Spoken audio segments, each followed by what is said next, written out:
o contexto dessa live, eu acho que Mari, ela tem uma coisa brilhante, né, que você estava comentando, né? Eu vou até deixar liberar para você conversar, que hoje a live é sua, a convidada é você, eu estou aqui só para trazer A gente está pontas aqui só interessantíssimas. para te aplaudir, Mari. Imagina, eu estou aqui para aprender também. E você sabe que, assim, isso que você comentou é muito interessante, que foi uma bandeira que você puxou ano passado, eu acho que foi quando eu acompanhei essa história do Entre Outubros, né? Eu acho que é muito isso, né, Mari? A gente tem uma preocupação pontual, e depois eu vou até discorrer, porque hoje o universo conspira, eu tenho certeza. Hoje eu atendi 4 pacientes para reposição hormonal, umas que já estão em acompanhamento e vieram para dar seguimento. Paciente nova com história familiar de câncer de mama em parentes de primeiro grau. Eu já vou puxar daqui a pouco a sardinha para você, porque o universo ele conspira para a gente poder trazer essas informações e essas perguntas para a gente trazer para os colegas. Então, aproveite, contextualize esse momento para você e a importância que você dá, porque eu sei que você não é uma mastologista que enxerga uma mulher como um par de mamas. Você entende a mulher em toda a sua complexidade e isso faz com que você seja um mastologista totalmente diferente do que a grande maioria dos colegas que só enxergam o câncer, só enxergam o nódulo, só enxerga a chapa da mamografia e não enxerga a mulher por trás do exame, a mulher por trás do nódulo, o cérebro por trás daquele nódulo na mama, né? A sexualidade por trás de uma mulher de câncer de mama e todo esse contexto que faz toda a diferença na interpretação e nessa avaliação global da mulher com o seu par de mamas. Eu fiz minha formação completamente tradicional, né? Eu terminei a faculdade aqui em Recife, na Federal daqui, depois eu fui para a Federal de São Paulo, para a Unifesp, fazer ginecologia e obstetrícia. Fiz um período curto, gostava mais de obstetrícia, mas já fui para fazer mastologia e segui e fiz mastologia no hospital grande de referência da mulher, o Pérola Byton lá. Tive a oportunidade de participar de alguns estudos multicêntricos, né, alguns estudos patrocinados pela indústria, né, de quimioterapia e alguns estudos importantes durante dessa formação. E comecei a clinicar. E a partir de um determinado momento na minha carreira de mastologista, eu achei que eu ia largar a mastologia. Eu não estava feliz, eu não estava dando conta de atender a quantidade de casos de câncer, eu não tinha tempo para atender minhas pacientes, eu não queria deixar o atendimento a longo prazo, com meses de espera, porque com o que eu faço, eu precisava de um atendimento rápido, então eu encaixava quem precisasse. Eu precisava aliviar aquela angústia das pacientes que me procuravam. E aí eu vou largar a mastologia, eu não quero mais isso. Não está me fazendo bem. Até, André, que eu comecei a entender e conhecer um pouco mais dessa medicina funcional, que é uma coisa que apaixona, né? Porque você, poxa, eu acho que eu já buscava fazer aquilo dali, eu só não sabia o que eu estava fazendo, né? Sim. Toda vez que eu falava com a paciente e tentava entender que mulher era aquela que estava ali dentro, porque assim, a mulher que chega no meu consultório, aflita, com medo de ter um câncer, todas nós temos, ela tem 300 outros problemas juntos, né? Você sabe muito bem, vocês sabem muito bem disso. E às vezes é a gota que faltava para esborrar o copo de água, né? Exato. Às vezes é uma paciente que não tem suporte nenhum. Eu já cheguei a acompanhar e tratar e operar pacientes e eu nunca conhecia a família. Então, cada um tem uma história. Quando chega no consultório e eu aprendo diariamente. Essa observação e essa intenção de falar o que a gente deveria fazer entre um outubro e outro partiu muito daí. Poxa, eu aprendi a olhar a mama da paciente, a diagnosticar algo no exame de imagem e a tratar aquilo dali, mas aquilo era pouco. Eu precisava fazer alguma coisa a mais, né? Eu precisava entender um pouquinho mais. É muito frustrante você olhar para a paciente e dizer, faça só os seus exames daqui a 1 ano e a gente espera. Na hora que aparecer, a gente trata, né? Fazer exames e encontrar precocemente, eu gosto muito de uma analogia, porque eu acho que as pacientes entendem muito bem. Existe uma confusão grande, né? As pessoas chamam de prevenção, principalmente nessa época de outubro, né? Chamam de prevenção fazer mamografia. A gente poderia até falar de prevenção de morte, né? Se eu encontro cedo, eu estou ali reduzindo as chances de morte. Mas prevenir é se antecipar a algo que ainda não aconteceu, você reduzir suas chances. Que legal. Então, reduzir chance não tem nada a ver com o exame de imagem. Eu quero encontrar cedo se eu tiver, mas na verdade eu quero mesmo que minha paciente não tenha nada, né? E isso não tem nada a ver com o exame de imagem. Então, foi a partir daí, dessa percepção de, poxa, no outubro as pessoas só falam em exame de imagem. Isso. Ninguém toca no assunto de estilo de vida, ninguém toca realmente no que reduz risco, né? No que diminui. Maravilha. Omar, muito legal tu falar sobre isso, porque eu estava dando estudada em algumas coisas de fitoquímicos, câncer de mama, melatonina e câncer de mama, mas eu sempre gosto de estudar as coisas pelo começo, né? Eu sempre começo pela fisiopatologia, mas antes mesmo disso eu vou ali na parte de epidemiologia, tal, entender um pouco mais sobre o conceito, né, da doença. E quando eu vi sobre os principais fatores de risco, o que é que a gente tem? A gente hoje tem mais de 16 tipos de câncer que estão relacionados direta ou indiretamente com a obesidade. Mas o câncer de mama também está relacionado com obesidade, alcoolismo, menarca precoce, menopausa tardia, histórico familiar, entre tantos outros fatores que também têm o cunho nutricional e até mesmo o estado nutricional também daquela paciente, né? É interessante tu falar um pouquinho sobre isso, sobre o estilo de vida, porque realmente foi muito bacana isso que tu trouxe, da questão da mamografia, né, no mês de outubro. E com certeza tu deve ter esses dados, né? O quanto isso aumenta em outubro e o quanto acaba não conseguindo manter, né, ao longo dos outros meses. É legal trazer isso para a gente. Em relação a esses dados, saiu um estudo bem recente, até brasileiro, mostrando que o outubro rosa aumenta em 39% a procura de exame de imagem, a mamografia. Só que a gente tem uma cobertura mamográfica baixa aqui no Brasil, né? Não chega a 30% durante o ano. Na pandemia isso piorou um pouco, então a gente descobre tumores um pouco mais avançados do que em outros locais. A gente tem toda a dificuldade de acesso, né, em sistema público, enfim. Isso não é uma coisa exclusiva do Brasil, não é só aqui. Mas em relação ao que você tocou aí, Daniel, de estilo de vida, né? Estilo de vida é um conjunto de coisas, né? Assim como a gente fala, as pacientes escutam muito, o câncer é multifatorial, né? Porque... e por mais que a gente tente controlar os aspectos que a gente vai falar aqui, né, a gente não tem garantia de que a gente consegue controlar todos, né?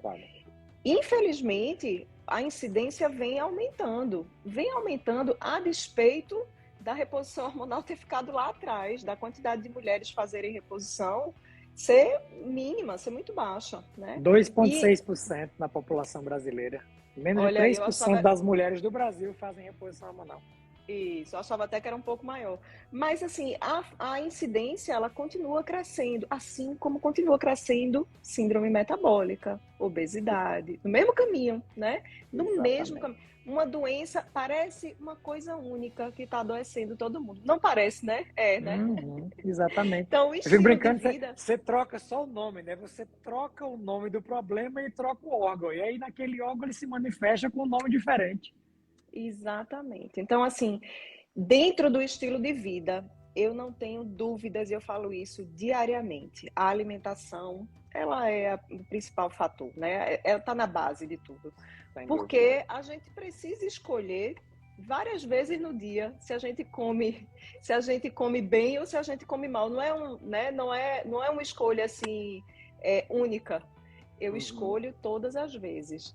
E a gente na medicina é uma falha grande. Toda estudante de medicina que aparece no meu consultório, eu pergunto: já estão falando mais de nutrição na faculdade? É verdade.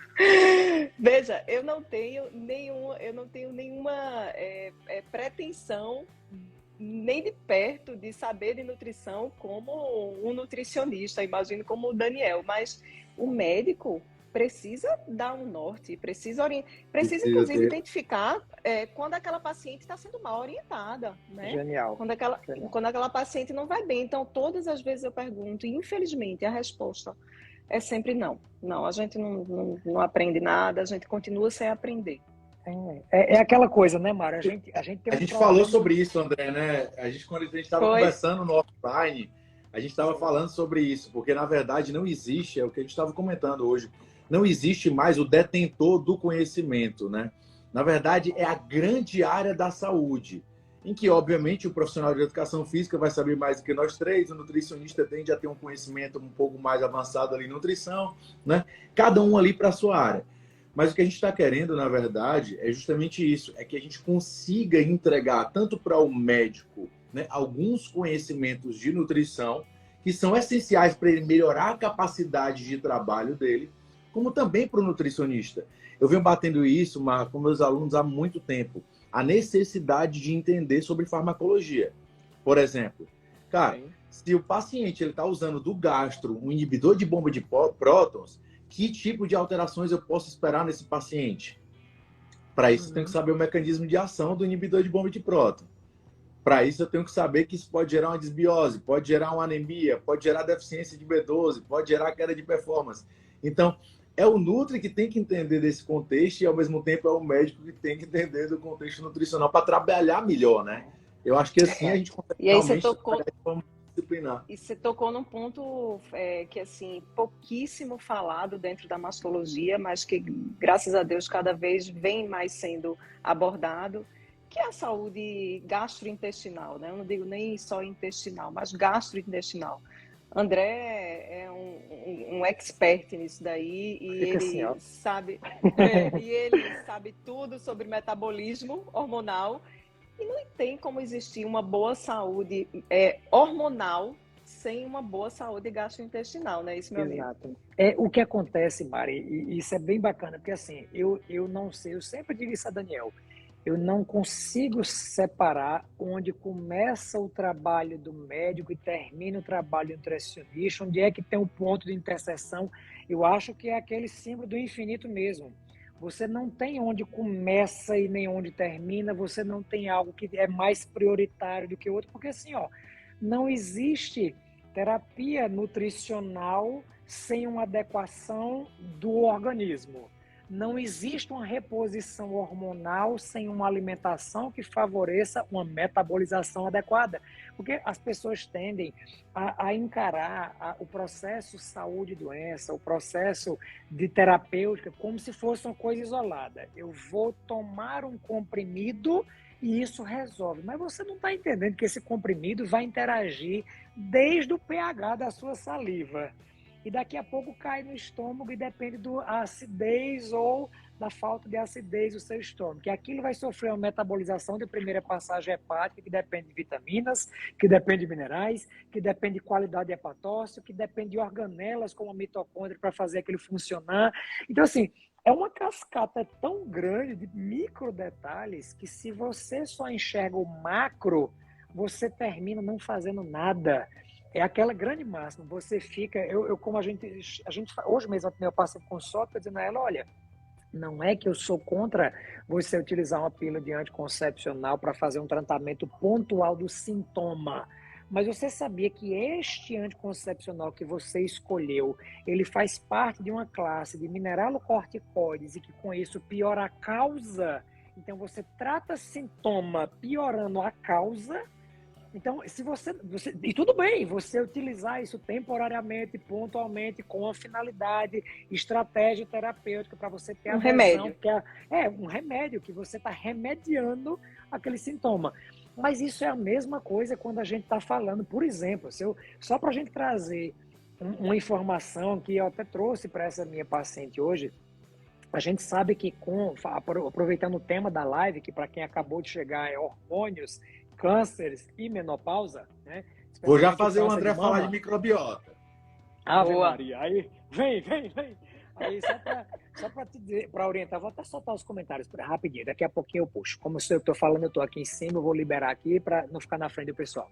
Então, como a gente está comentando sobre isso aí, a gente precisa estabelecer uma linha de raciocínio muito interessante. Por quê?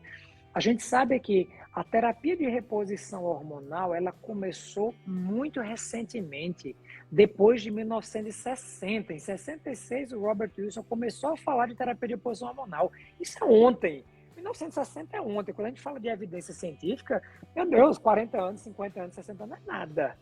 Então, começou-se a falar sobre isso. E naquela época nem era reposição hormonal, era substituição hormonal por uma estrutura heteróloga de uma égua, né, de estrógeno equino conjugado. Era um outro contexto. Mas a gente sabe que isso foi o que embasou grande parte dos trabalhos científicos que balizaram a conduta na terapia de reposição hormonal nos anos subsequentes. Saiu o WHI em 2002, saiu o One Million Health Study em 2003 e em 2007, que esses trabalhos, que eu não vou bater aqui, que todo mundo está aqui já sabe, a gente sabe que a terapia de reposição hormonal com a utilização de estrógeno equino conjugado, tanto no WHI quanto no One Million Health Study, ele ficou evidenciado que estava associado a um risco relativo aumentado do desenvolvimento de câncer de mama. E aí a gente, aquela coisa da conversa do rei, né? A gente consegue torturar os números do jeito que a gente quiser, porque uma coisa é risco relativo, uma coisa é risco absoluto. Depois a gente até em outro contexto vai falar sobre isso, porque tem uma coisa interessantíssima de uma meta-análise que você até levou do REM, recentíssima, que eu usei de novo hoje para falar com uma paciente que tinha história familiar positiva. Mas só para a gente entender, então, o estrógeno equino conjugado, que gerou aquela associação em 2007, fizeram um estudo dizendo o seguinte: desde 1960 houve um aumento na prescrição de terapia de reposição hormonal com estrógeno equino conjugado e houve proporcionalmente um aumento na incidência de câncer de mama. Em 2002, com a publicação do WHI, nos anos subsequentes, houve uma redução da prescrição de terapia de reposição hormonal e uma avaliação que houve uma redução do risco relativo de câncer de mama. Conclusão, hormônio dá câncer, e assim virou a cancerofobia ligada à terapia de reposição hormonal. Tá, e aí ninguém levou em consideração o tipo de hormônio que estava sendo utilizado, a população que estava sendo submetida àquela intervenção, o tempo de segmento, assim, apenas fizeram essa ligação de causalidade, de causa e efeito em relação à terapia de reposição hormonal. Naquele contexto, a gente não entendia de metabolismo hepático. Naquele contexto, a gente não entendia de detoxificação fase 1, fase 2 e fase 3. Naquele contexto, ninguém entendia o que era o estrobolome, como é que você desconjugar ou conjugar mais esses hormônios podem contribuir ou não com a carga total dos seus hormônios estrogênicos. Então, era um outro contexto, que não é o contexto que nós vivenciamos hoje. A medicina, ela é a ciência das verdades transitórias e das evoluções rápidas. Então, isso é que a gente tem que trazer. Nós, profissionais da saúde, que estamos trabalhando com terapia de reposição hormonal e que estamos lidando com pacientes, nós temos um compromisso muito grande com a atualização.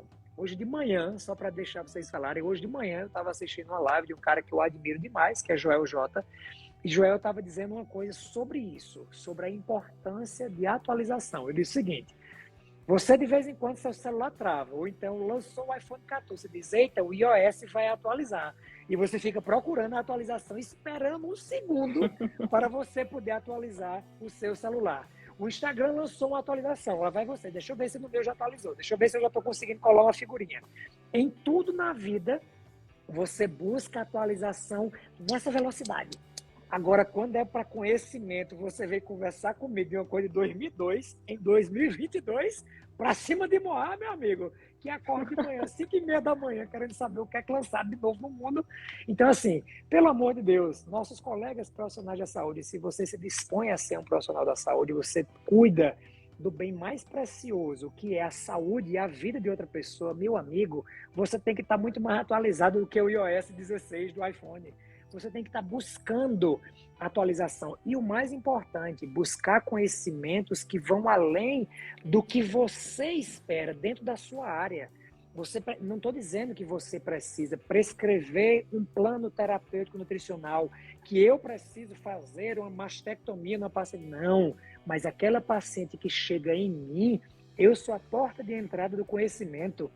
Eu preciso ter informações que vão transformar a vida dela, seja com uma orientação ou seja com a indicação de alguém que pode resolver o problema dela. Mas eu não consigo identificar algo que eu não conheço. Então, para que eu possa conhecer, eu preciso de conhecimento. E a única forma, meus queridos, de se obter conhecimento é através de estudo contínuo, de estudo progressivo, de disciplina, de foco. Então, assim, de rotina de estudo. Eu me lembrei um dia desses, eu estava aqui num domingo lendo um artigo, aí meu marido passou por trás assim, aí disse assim: eu queria que um dia você olhasse para mim como você olha para um artigo desse. Aí, Samuel, tamo junto. Aí eu disse: oh, meu Deus, isso foi um elogio, né, meu amor? Tá bom, muito obrigada. Mas é Dois isso, gênios André, em casa dá isso, né?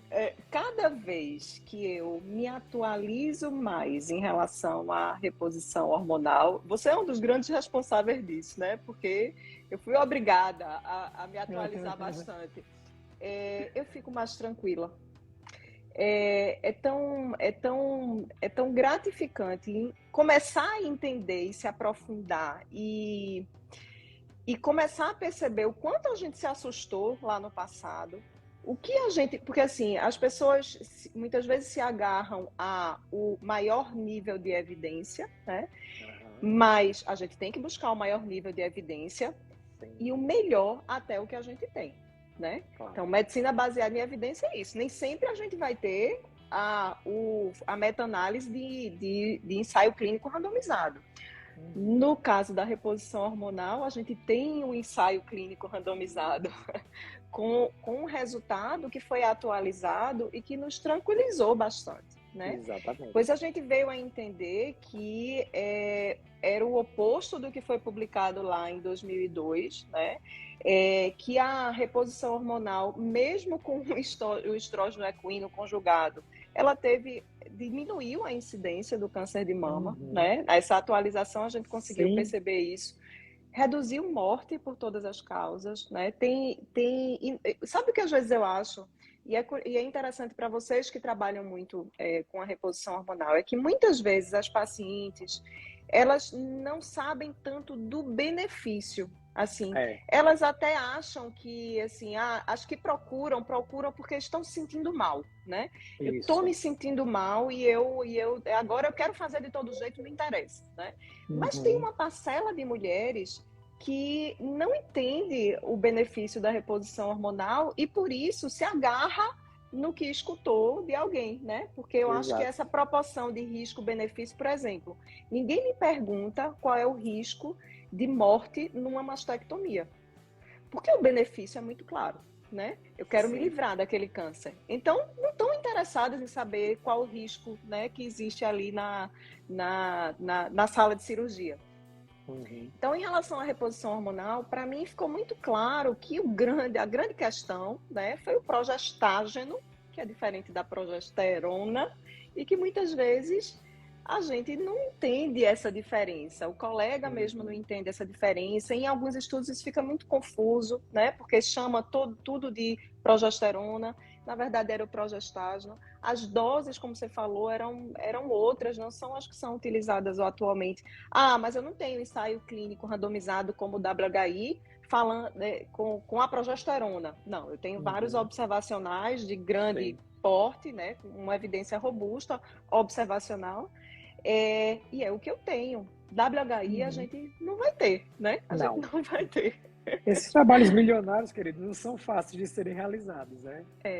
Mas a verdade é que é um trabalho que rende frutos e bons frutos, que a gente aprendeu muita coisa, né, com o trabalho até hoje. Por exemplo, um dado importantíssimo do WHI, a resistência insulínica e a obesidade tiveram uma incidência muito maior, foram muito piores do que a reposição hormonal nas mulheres que fizeram reposição hormonal. E as pessoas não sabem que tem resistência insulínica, muitas vezes.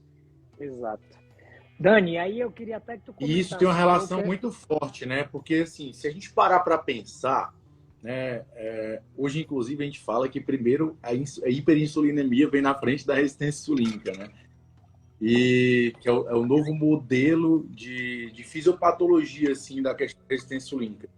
E quando a gente pensa, né, o André pincelou ali, né, sobre intestino. Hoje, algumas dessas alterações intestinais vêm do próprio padrão dietético, né? eu tenho, por exemplo, muito carboidrato refinado, muito açúcar simples, baixa quantidade de fibra, uma altíssima relação ômega 6 ômega 3. Ou seja, quando eu chego ali no meu intestino, eu tenho dois tipos de alterações, né? Que o André com certeza vai puxar ali para a parte do metabolismo do estradiol ali, de conjugação, desconjugação, e a parte de circulação enterohepática, que com certeza ele vai falar. Mas eu posso dizer uma coisa muito legal para vocês. Toda essa alteração a nível intestinal, de diminuição de síntese de butirato, de aumento de NF-κB, de aumento de LPS, eu tenho uma hiperativação também da minha COX-2. Ou seja, eu vou estar tendo um aumento das minhas prostaglandinas, em especial a E2. Com isso, eu tenho um aumento da expressão de aromatase pelo meu tecido adiposo, aumentando de forma bem significativa o meu estrogênio. Ou seja, a minha disbiose, ela também está associada, né, ao câncer de mama, né, direta ou indiretamente. Perfeito. E aí, Dani, isso, tem várias coisas interessantes para a gente puxar com esse seu conhecimento brilhante que você trouxe para cá. Número 1, muitas pessoas se privam de fazer terapia de reposição hormonal pelo medo do câncer, mas esquecem, aí puxa com o que Mari falou. Muitas pacientes me perguntam o seguinte: doutor, eu não tenho sintoma nenhum de menopausa, então eu não preciso repor hormônio. Eu digo, deixa eu só entender um pouquinho, o que é que a senhora está dizendo que não é sintoma de menopausa?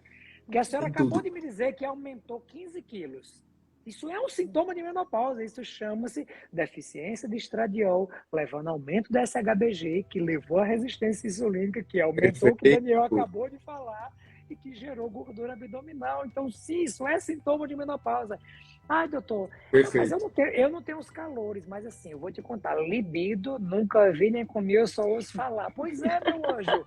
Então, a testosterona, ela é produzida pela adrenal e pelo ovário. Quando a senhora vive sob estresse da menopausa pela deficiência hormonal, esse estresse da menopausa faz com que seu cortisol vá lá para as nuvens e bloqueie a sua cascata de conversão para testosterona na adrenal.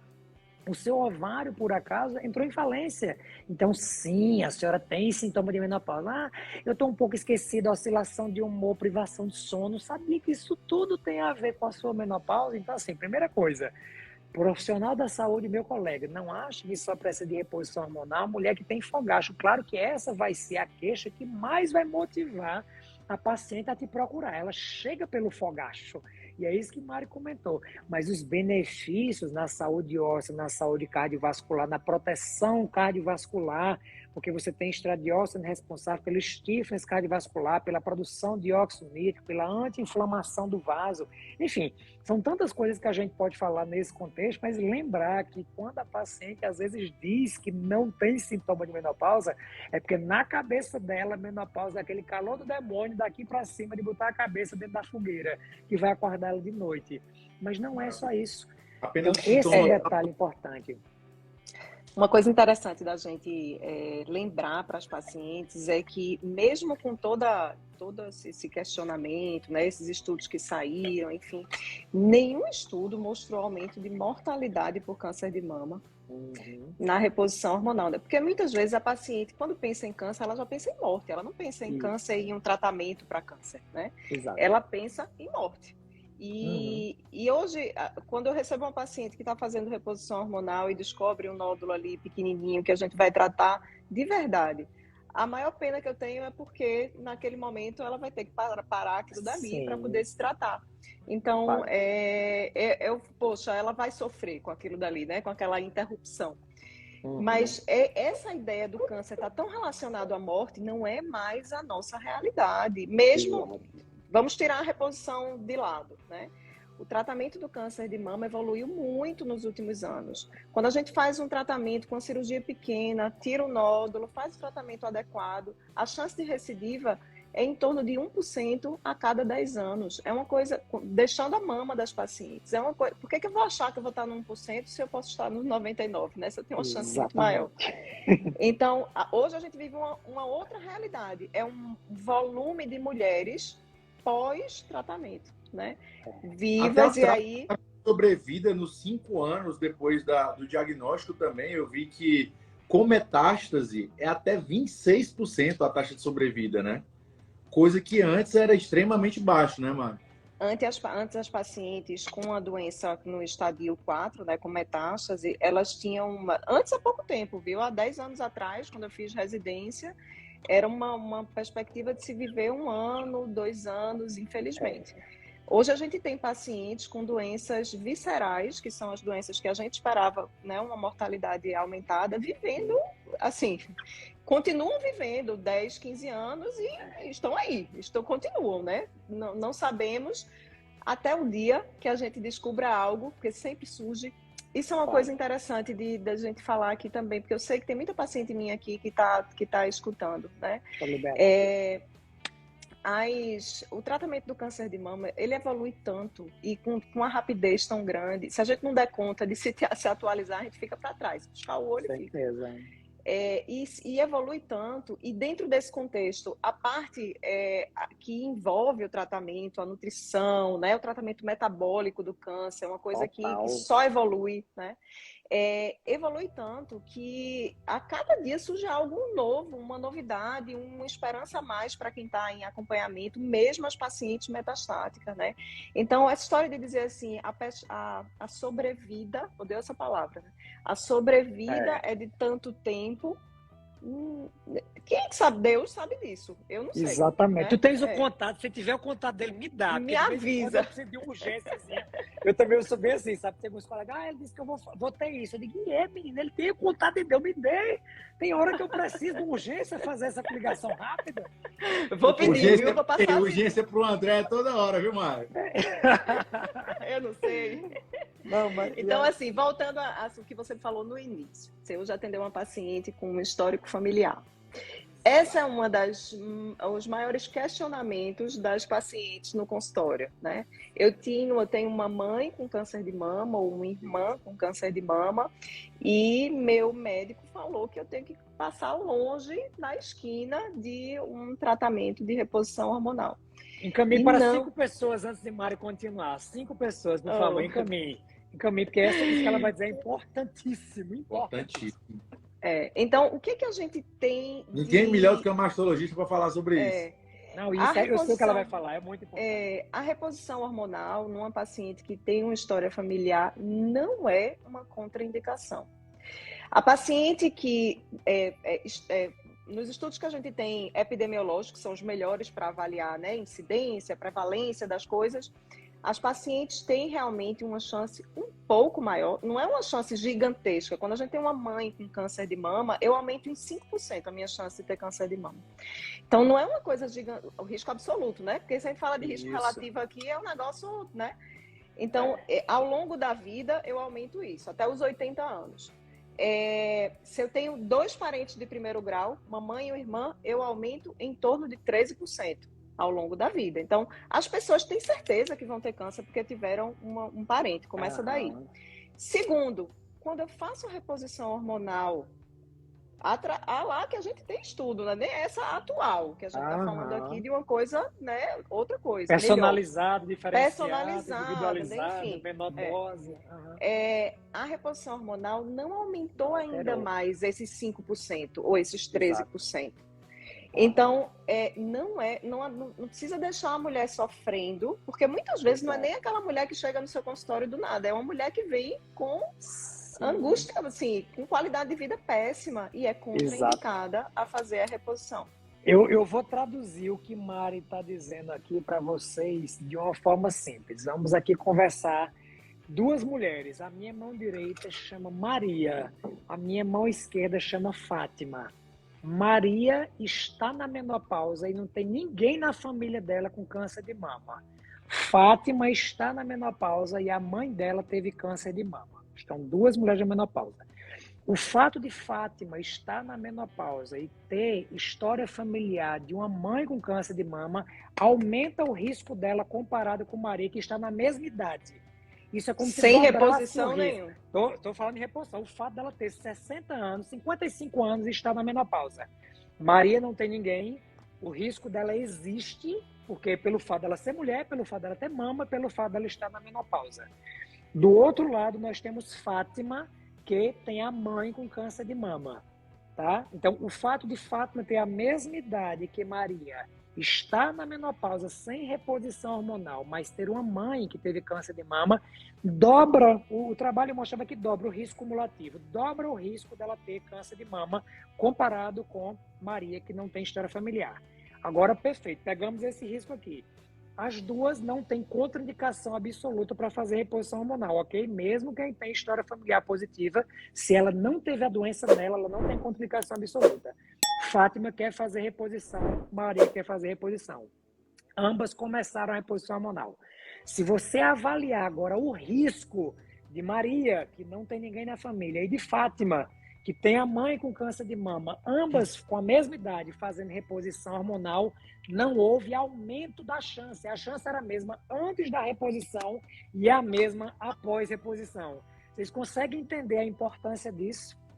Que nós estamos, muitas vezes, colocando coisa na cabeça de Fátima pelo fato dela ter a mãe dela, que teve câncer de mama, que está péssima, sem qualidade de vida, que ganhou 15 quilos pela resistência insulínica, pela deficiência de estradiol, que está agora com osteoporose, que está sem libido. E você vai dizer, não pode, porque você tem sua mãe que teve câncer de mama. E às vezes BRCA1 e BRCA2 negativo. Tem nada, não tem nem a parte genética dos principais cânceres, né, das principais mutações genéticas ligadas a um risco relativo aumentado para câncer de mama. Então, muitas vezes o que nós estamos fazendo é, por falta de conhecimento, gerando uma cancerofobia desnecessária, cerceando uma série de mulheres que não têm contraindicação absoluta. Claro, ela merece um olhar diferenciado. O fato de Maria, claro, obviamente que sim. Exame clínico da mama mais efetivo, você ficar mais de olho nessa paciente, pedir para ela fazer autoexame, avaliar às vezes com ressonância se ela tem uma mama que tem uma heterogeneidade diferente. Enfim, o rastreamento ele muda um pouco, mas nós não podemos condenar as milhões de Fátimas que estão aí no mundo precisando de terapia de reposição hormonal, querendo fazer terapia de reposição hormonal, porque nós não estamos sabendo interpretar os dados epidemiológicos dos estudos. Essa é a paciente, inclusive, que a gente vai ter que salientar demais, independente da reposição hormonal, né, que a gente precisa salientar demais o estilo de vida. O que é que ela está comendo, Total. né? O que é que ela está fazendo para se exercitar? A gente, até então, né, os maiores estudos mostram que a obesidade é o fator de risco pós-menopausa, né? E aí se faz um link automático com os hormônios, né? E a obesidade que existe. Mas tem alguns estudos já que... A maioria dos estudos são feitos com peso na balança, né, Daniel? Então, mas já existem alguns mostrando o percentual de gordura, massa muscular. Composição corporal e redistribuição de gordura também. Composição corporal e a importância dos músculos. Então, as pacientes pré-menopausa, que são muitas vezes mais pesadas, né, por músculos, elas entraram no mesmo bolo das pacientes que estão pesadas com menos músculo na menopausa. E aí a gente começa a entender nos estudos que essa relação músculo e gordura influencia para o câncer a vida inteira, não é só na menopausa. Inclusive, olha que legal, né? Eu tô com a palestra agora de sábado, eu vou falar de neuronutrição e a parte de atletas. Hoje eu estava estudando umas coisas, gente, olha que incrível. Hoje, quando a gente fala de miocinas, já existem mais de 600 miocinas documentadas na literatura científica. Olha isso. E antes, a gente pensava que os principais benefícios, né, do exercício físico, ele estava só relacionado a essas miocinas, mas não.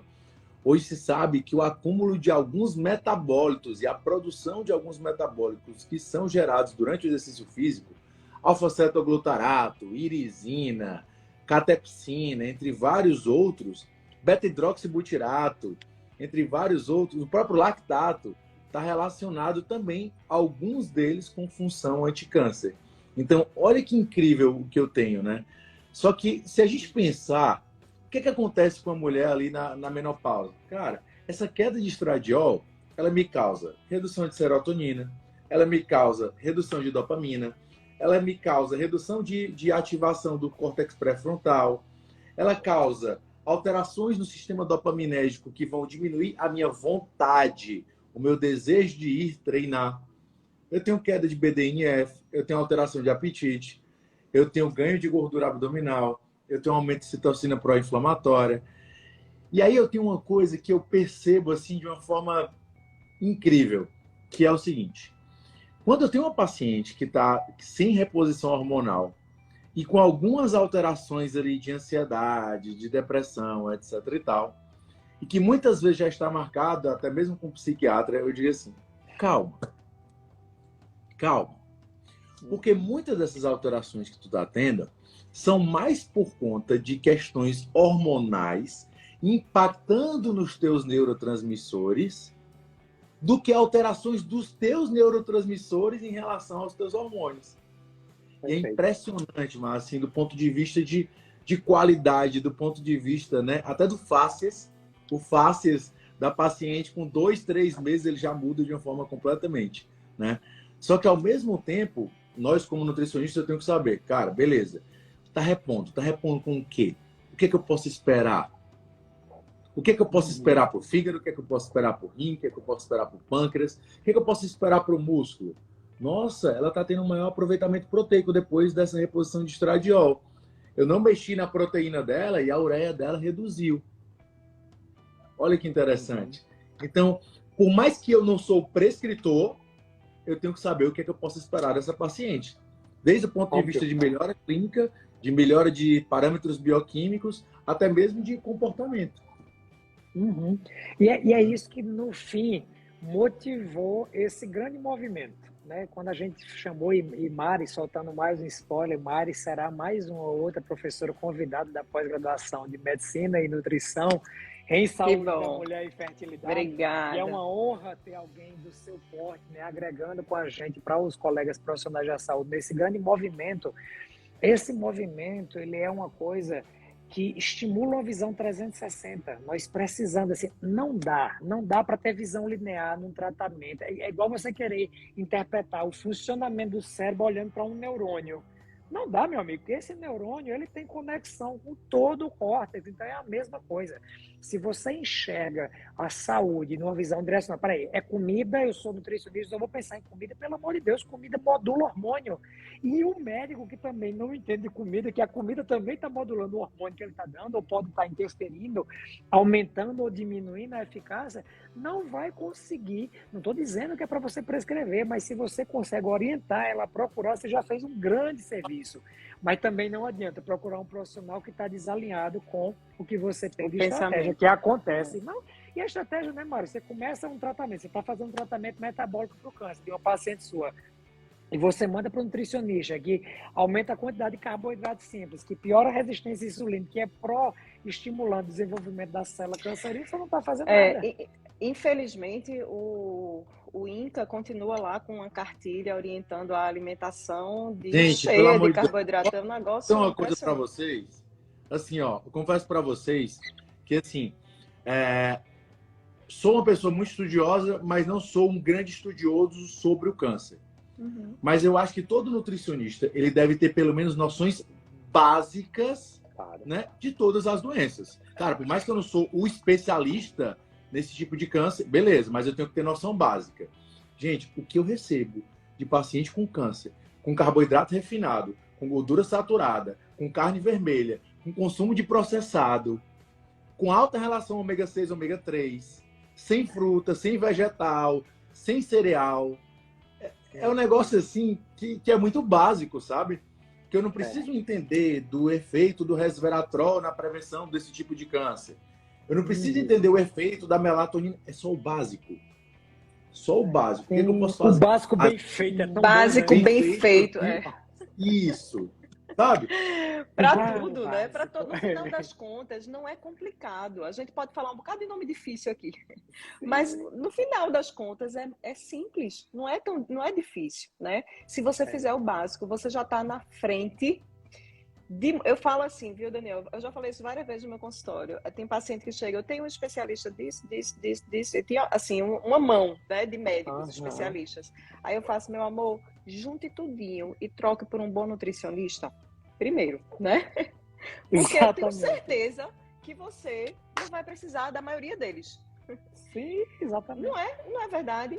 é para tudo. Infelizmente, a base está ali, né? Assim, ou felizmente a base está ali, né?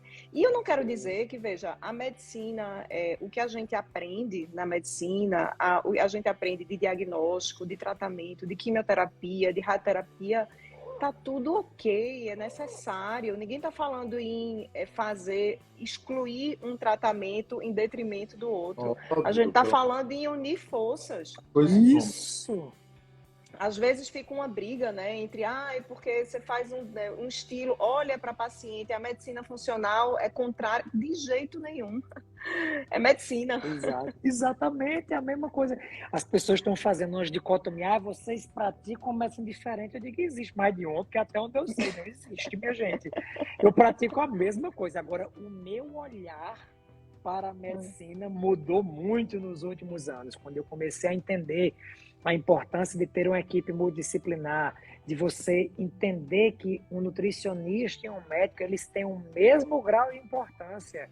Porque às vezes, né, Mari, infelizmente existe, né, dentro da hierarquia fajuta do pensamento dentro da coisa de medicina, que o médico está na frente de qualquer outro profissional da área de saúde. Isso, a gente é estimulado a pensar dessa forma quando a gente está na faculdade.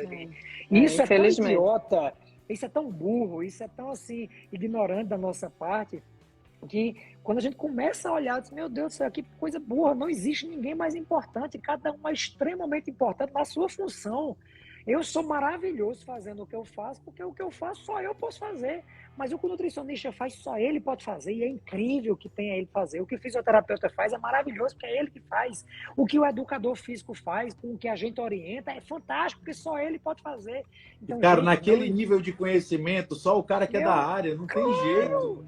Não tem jeito. E é uma ignorância você querer achar. É tão burro você achar que você pode ser melhor do que alguém, porque o conhecimento ele é ilimitado.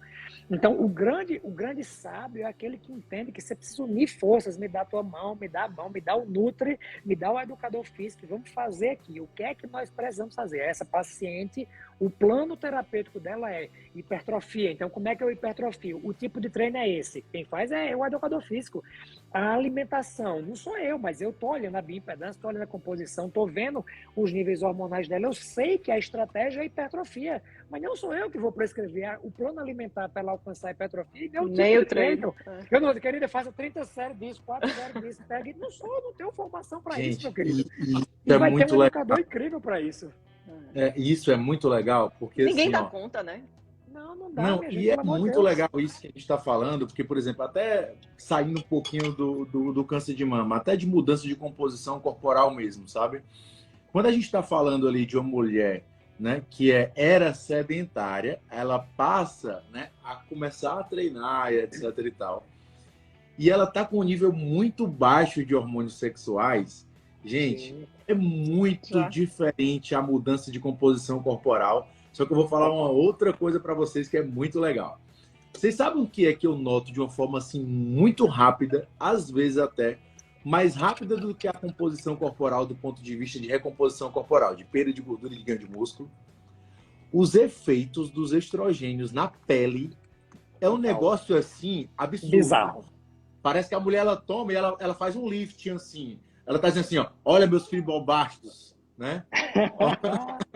Olha os meus proteoglicanos, olha meu retenção de água na derme. É um negócio assim. Tem um outro lado o oposto disso daí, eu também acho, sabe? Tem mulher que acha que a reposição hormonal é a solução de tudo. Isso, é maravilhoso. Que elas vão fazer a reposição hormonal, ficar deitada, assistindo Netflix e comendo resolver, né? salgadinho, e vai ficar tudo lindo, né? E vai ficar tudo maravilhoso. Não existe, assim como eu falo no câncer de mama, no tratamento do câncer, da obesidade, da insônia, não existe nada crônico que você vai resolver sem seu esforço, gata. Exato, maravilhoso. Não é legal falar isso, viu, Rafa? Porque pode ter o dinheiro do mundo, se você não botar esforço, minha amiga, acabou. Isso é maravilhoso. Não tem como, então, poxa, não existe remédio que vá solucionar algo crônico sem a sua dose de esforço. E é isso que as pessoas, às vezes, não entendem, né? Assim, e depositam ali a esperança, né? De tudo, sem fazer a sua parte. é aquela máxima, né? Eu já deixei várias coisas. Fiz uma live com o Vitor uma vez falando disso, e eu digo, e eu faço essa pergunta mesmo no meu consultório o tempo inteiro, minha paciente. Você veio para se tratar ou para ser tratada? Porque se você veio para ser tratada, você está no canto errado, porque eu não trato ninguém. Mas se você veio para se tratar, o pronome é reflexivo, ou seja, você faz parte, você protagoniza, você engaja, o tratamento leva você na frente. Nós, profissionais da saúde, somos diretores de cena. A atriz que protagoniza e que vai receber o Oscar, querida, é você, paciente. Não adianta. Não adianta, não existe um diretor, não adianta fazer o roteiro perfeito. Ju comenta muito isso, né? O papel aceita tudo. Não adianta eu fazer uma prescrição, uma orientação, lhe dizer tudo e no final você não fazer absolutamente nada. Você saiu da consulta, a consulta ela começa quando ela acaba. É o que você faz com o conhecimento que você teve naquele tempo que você passou na minha consulta, na consulta de Mari, na consulta de Daniel. É o tempo que você, é o que você vai fazer com o conhecimento que você vai ter quando terminar a nossa pós. Você termina de assistir um módulo, o que você aplica? Não adianta assistir aula e não aplicar aquilo dentro do seu dia a dia.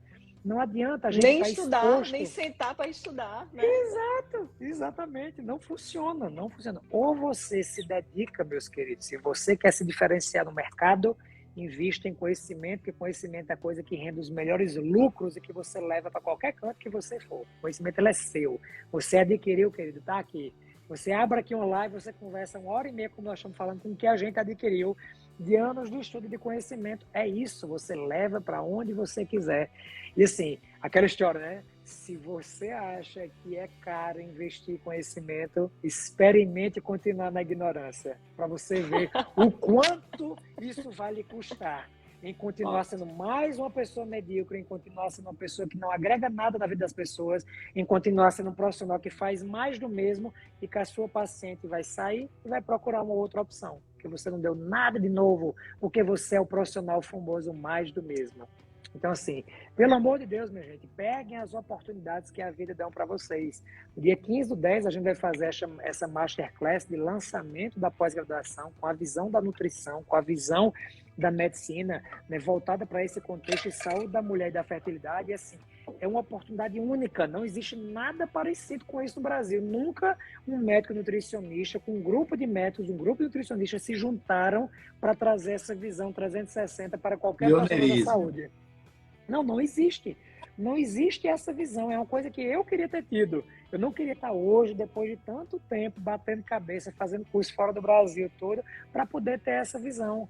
Então, assim, aproveitem as oportunidades. Aproveitem. Se vocês gostaram do começo disso aqui, vocês não fazem ideia do que está aguardando ter 12 meses de imersão e de contato com essas pessoas, com pessoas que estão realmente querendo transformar a vida de vocês. Isso, obviamente, é um investimento muito pequeno, porque você investe uma única vez e você leva isso para o resto da sua vida como bagagem. Então, assim, E André, eu sou suspeito, eu sou suspeito. Tem uma coisa também que vale a pena a gente comentar, né, que assim, na grande maioria das pós-graduações, elas trazem muitas pessoas que têm uma teoria muito forte, né, que são cientistas e etc., mas que realmente não têm prática, né? E assim, o que é que a gente fez? A gente trouxe, na verdade, os professores para dar os módulos que são os melhores de prática clínica de cada uma daquelas especialidades, né? Sim. Então, Aqui embaixo. Olha aqui. Oh, muito obrigada. Isso, é uma então, honra, vai muito além parte. do que simplesmente uma pessoa que vai só replicar aquele artigo que ele acabou de ler ali ou que baixou do público. Claro. Tem muita prática clínica envolvida. E até só para a gente finalizar aqui dessa história dessa live, eu já vou te liberar, Mari. Eu estava falando só uma coisa interessante. Esse trabalho, eu vou depois até deixar, já mostrei isso aqui algumas vezes, mas esse é um trabalho que eu guardo no meu consultório para mostrar. Mostrei isso no REM, eu deixo isso no consultório, que eu mostrei até para essas minhas pacientes de hoje, né? Eu estava comentando, comecei a live falando isso. A minha primeira paciente hoje era uma paciente de Portugal. Não, essa de Portugal, até lembrei de ti, é uma paciente de Portugal, mas essa não é depois só hormonal. A segunda paciente de hoje de manhã era uma paciente cuja irmã teve câncer de mama aos 40 anos durante a gestação. E foi um caso assim, que bem atípico, não é o que é esperado, uma mulher de 40 anos. A gente sabe que o estrogênio da gestação pela placenta vai lá para cima e era um tumor estrogênio dependente, com receptor estrogênio, que desenvolveu e cresceu muito. Ela precisou de intervenção cirúrgica durante a própria gestação. Né? E aí a paciente chegou para mim exatamente com essa história. Eu sou a Fátima, mas eu queria muito ser a Maria. E aí eu disse a ela, vamos fazer esse contexto, vamos ajustar e vamos sim. Nesse caso, aí eu sou um pouco mais criterioso. Aí eu disse, vamos fazer teste genético, sua irmã não fez BRCA1 e BRCA2, vamos pedir. Vamos fazer um teste de metabolização estrogênica, vamos olhar como é que essa sua estrona se comporta, porque às vezes é uma coisa interessante. Essa paciente, ela tem uma estrona dosada no sangue baixa, era uma estrona de 15. E a gente sabe que o estrogênio, ele tem uma dosagem no sangue que é uma coisa, mas a metabolização dele é uma outra. Uma coisa é o que a gente lê, uma coisa é o que aquele hormônio faz no receptor. Então, a gente sabe que quando a gente está falando de estrona, o estrona é um dos tipos dos hormônios estrogênicos. Ela tem uma potência 16 a 20 vezes menor do que o estradiol, que é o hormônio principalmente ovariano. A estrona ela tem uma produção predominantemente no tecido adiposo, a partir da aromatização da androstenediona, pela ação da aromatase. E essa estrona ela tem algumas rotas que ela pode seguir. Ela pode ir para a rota da 2-hidroxistrona, que é uma rota neutra, para 16-hidroxistrona, que é uma rota intermediária, vou te dizer, porque daqui a pouco ela pode virar estriol e ela vira neutra, ou ela pode ir para a rota da 4-hidroxistrona, que pode sofrer um processo de alteração e virar 3, 4 quinonas, que sim, danifica o DNA. Mas Deus é tão bom, e aí a gente está falando um pouco de metabolização dos hormônios estrogênicos a partir da estrona. Existe um complexo enzimático aqui, enzimas de citocromo P450, respectivamente 1B1, 3A4 e 1A1. Então, a gente tem essa possibilidade de metabolização e, depois disso, se você tem uma conversão predominante para um hormônio que tem uma chance aumentada, Deus é incrível na sua complexidade. Quando nos inventou, não ia fazer nada mal feito, que não tivesse uma possibilidade de resgate, inventou o que a gente chama de metabolização fase 2, através de um fenômeno especialmente ligado à metilação, que seria uma forma que o organismo tem de se defender. Eu vou lá, pego e defendo desse risco aqui, e deixo isso aqui ou neutro ou até protetor. Então, a gente tem uma capacidade de metilar a 2-hidroxistrona na 2-metox, que é protetora do câncer de mama, e isso está chegando cada vez mais. Muito em breve nós vamos ter isso como medicamento de quimioprofilaxia contra o câncer de mama, se ainda não tem, né, Bárbara? Me corrija se já foi lançado. Não. Você tem uma possibilidade de conversão da 16-hidroxistrona em estriol, que é um hormônio que tem suas ações até benéficas para ganho de massa óssea, para melhora do metabolismo do turnover ósseo. E você tem a 4-hidroxistrona podendo ser metilada para 4-metoxistrona, que é neutra e eliminada na metabolização urinária. Então, nessa paciente, eu disse, como você tem uma história familiar positiva, foi o caso da minha mãe. Minha avó teve câncer de mama aos 50 anos, diagnosticada por minha mãe quando era estudante de medicina e estava no rodízio de ginecologia. Imagina que coisa assim impactante para minha mãe, sendo estudante de medicina, ela viu no sutiã da minha avó uma descarga de fluxo papilar sanguinolento e disse, vou te levar no ambulatório de mastologia, na faculdade de medicina, que ela era aluna. E a avó fez mastectomia no hospital universitário, onde minha mãe era aluna. Então, assim, imagina isso na cabeça de minha mãe precisando fazer reposição hormonal da menopausa. Eu até fiz um Rain Sessions e mostrei o caso dela todinho. O pessoal ficou assim impressionado. Eu disse, reponho, eu faço a terapia de reposição hormonal na minha mãe. E aí minha mãe tinha um nódulo BRCA3, ficava acompanhando com a história familiar de câncer de mama, igual aquele seu caso belíssimo que você mostrou da sua família. Quero até que você comente um pouquinho, Mara, aqui também. Então, assim, a gente tem, com conhecimento, possibilidades hoje de, mesmo diante de uma paciente que tem um risco relativo aumentado, deixa eu entender o que é que eu posso fazer, como é que a alimentação pode melhorar. A gente sabe que o consumo de alimentos ricos em resveratrol, ele estimula uma ação da CYP ligada à conversão para a via da 2-hidrox, que é mais interessante. Então, a mulher que consome mais cafeína também vem para essa via. A mulher que está associada a uma exposição maior na alimentação dos produtos alimentícios a hidrocarbonetos, ela vem para a via da 3A4, que é da 16-hidrox. Então, assim, comida, hormônio e conhecimento. Com isso, você consegue, entendendo como é que funciona o metabolismo, como é que o alimento tem relação com as enzimas, você consegue reduzir o risco relativo que essa paciente tem.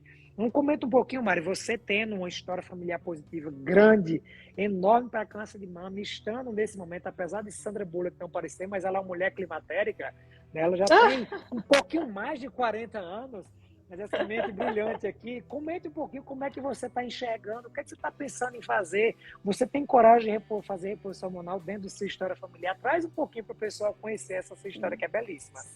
Certamente. Quando eu pensei em fazer mastologia, só existia minha avó com câncer de mama. Minha avó já me lembro dela mastectomizada. Mas depois disso, a gente já tem, eu acho que 6 ou 7 casos na família, entre tias, primas. E uma delas foi diagnosticada uma mutação em BRCA2. Então, todas as histórias do câncer da minha família, apesar do BRCA, mas BRCA2 se caracteriza um pouquinho mais por tumores com receptores hormonais positivos. Todos os casos da minha família foram receptores hormonais positivos. A partir do diagnóstico dessa prima, quem quis na família pôde testar, né, a mutação. Isso é uma coisa bem interessante. Você falou que você pesquisou aí a mutação. Quando a gente tem o parente que adoeceu, o parente que teve o câncer, idealmente a gente começa a pesquisa por aquele parente que teve a doença. Primeiro, porque se ele já teve a doença e eu estou suspeitando de algo genético, eu vou atrás da pessoa mais provável de encontrar, né, a mutação. Isso. E aí, depois disso, se eu não encontro nada, não adianta eu testar a família. Mas se eu encontro, nem sempre a gente encontra, às vezes uma história bem florida, né? Mas a gente não encontra, não conhece ainda. Mas se eu encontro, eu consigo saber quem herdou, quem não herdou. Quem não herdou, meu caso, risco semelhante a outras mulheres no meio da rua, apesar de eu ter toda a história, apesar de eu ter toda a história ali por trás, eu deixei esse peso, né, para ali. Mesmo quem tem uma mutação em BRCA, né, trazendo para a história aqui da nossa live, aí existem alguns questionamentos, né? Porque existem algumas indicações e existe a conversa e a sugestão de, inclusive, cirurgias preventivas, né? Uma das cirurgias preventivas é a oforectomia, que muitas vezes é realizada, porque são pacientes que têm câncer de mama, mas também têm câncer de ovário, que em geral acontece numa idade mais para frente, né? O câncer de ovário. Mas algumas vezes essas pacientes são orientadas e a gente conversa sobre a cirurgia, tanto da mama quanto do ovário. É o caso bem famoso de Angelina Jolie, né? Ficou bem conhecido. E muitas vezes essas pacientes fazem a cirurgia e são contraindicadas a usar a reposição hormonal. E talvez essa seja a grande vantagem de você fazer a cirurgia profilática, é você poder oferecer uma cirurgia, se a paciente desejar. Isso é uma coisa extremamente importante da gente pensar, né, e falar, mas também oferecer a reposição hormonal com segurança. Então, especialmente em pacientes que fizeram essas cirurgias profiláticas antes do período da menopausa, aí não tem nem o que questionar. Você diminui mortalidade, né, quando você dá a reposição hormonal até o período da menopausa. Então, essa história do BRCA e fazer ou não a reposição hormonal, isso obviamente é muito individualizado, a depender do que aquela paciente optou, né, por fazer ou não, mas é também muito mal entendido, né? Exato. E aí as pacientes muitas vezes são privadas de fazer uma reposição hormonal. E você sabe que acabou de sair mês passado, faz acho que 1 mês e 4 dias, que saiu da mesma forma que existe os critérios da OMS para pílulas anticoncepcionais, saiu agora os critérios para reposição hormonal. Aí tem até detalhe, paciente que tem BRCA1 positivo, para via transdérmica é 2C, para via oral é 2B, para via injetável é isso. Então, bem interessante. É um trabalho super, super interessante, acabou de sair. Eu li, mas eu ainda preciso entender os micro detalhes, porque é uma coisa extremamente nova, não é uma coisa que a gente tem ainda, né, familiaridade em relação a isso. Sim, uma outra coisa que me passou pela cabeça que a gente não comentou aqui, né, falando de reposição hormonal, e é uma dúvida bem frequente das pacientes, são as pacientes que têm fibroadenomas. Isso. E que BRCA3, né, o fibroadenoma, e que são contraindicadas também a fazer reposição hormonal. Não é uma contraindicação. Fibroadenoma, ele é geneticamente diferente do câncer. Você não vai transformar um fibroadenoma num câncer porque você está fazendo reposição hormonal. Ele não vai se transformar, na verdade. E aí você não vai, de forma alguma, interferir com a reposição hormonal. É importante a gente entender isso porque as pacientes também são contraindicadas e ficam angustiadas porque tem algum nódulo ali. E a sua mãe é um caso desse, né, André? Que faz tá a indo aí, já, hormonal. Vou conhecer essa sua historinha aí familiar já. Mas, então, essa é uma outra dúvida, né? Muito, muito frequente. Então, assim, esse é um mês que a gente fala muito sobre imagem, na maioria das vezes, né? Mamografia. É extremamente importante, eu não estou aqui reduzindo a importância da gente rastrear e detectar precocemente em câncer, né? É como eu falei, a gente soma forças, a gente não escolhe uma força diferente. Mas o que eu busco enfatizar é a importância do que a gente faz entre um outubro e outro. É isso que reduz suas chances de câncer, né? É isso que faz com que você não tenha um câncer. É a tua alimentação, é você fazer teu exercício físico, cuidar dos teus músculos, é você cuidar do teu sono, é manejar o estresse, é ter atenção à saúde intestinal. Tudo isso precisa, eu brinco assim, se a gente descobriu que a mama está grudada no corpo. E a gente precisa dar atenção ao corpo, né? E a mama, e o que tem atrás da mama, né? A mulher que tem ali atrás da mama. É isso que é crucial. Cada uma tem uma opinião, um desejo, um problema, um questionamento, um momento de vida diferente, né? E um desejo. Às vezes são pacientes que não desejam nenhuma reposição hormonal. E tá tudo ótimo. Bem, e tá tudo certo. Essa é uma contraindicação também, né? A principal... Você não vai deixar uma paciente angustiada, né?